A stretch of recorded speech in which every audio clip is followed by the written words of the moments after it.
করা বাড়ি, এটাকে একটা গৌরবের কিত আছে। টাইলসের মধ্যে তো মানুষের মুতেও, পেশাবখানা বাথরুমে টাইলসের মধ্যে মুতে না, তো টাইলস এটা একবারে বেড়াগেটের কিতা।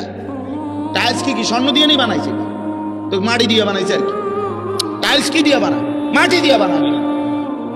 এটার মধ্যে বড়াই করার কি আছে? আমরা একটা টাইলস ওলা ঘর করছি, আমার একবার আল্লাহ রহমতে 60টা রুম ওলা একটা ঘর করছি, ভিতরে 2টা বাথরুম, বাথরুম দিয়েও টাইলস। আমি বললাম আল্লাহু আকবার, চাচা আমনের কপাল চাচা, আল্লাহ দিছে আমনের।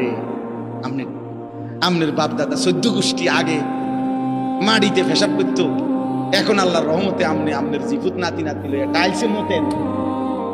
কত বড় নিয়ামত আমনের জীবনে, আর আছে কি?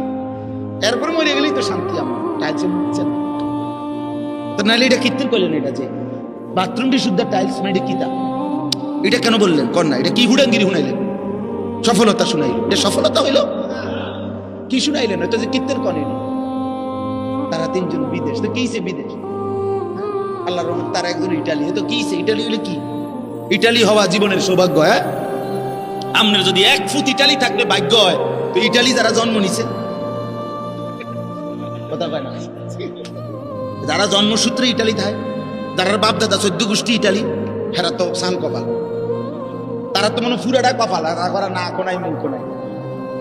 তারা কি কপালের, আল্লাহু আকবার, কি ভাগ্যটা তারা তো ইটালি জন্মই নিছে। অথচ তারা তো বেঈমান না, তারা খ্রিস্টান না, তারা কাফের না, তো ইটালি সৌভাগ্য হলো কেন? এক মুমিনের কাছে তো মদিনা সৌভাগ্য, এক মুমিনের কাছে কাবার কালো গিলাফ হবে সৌভাগ্য।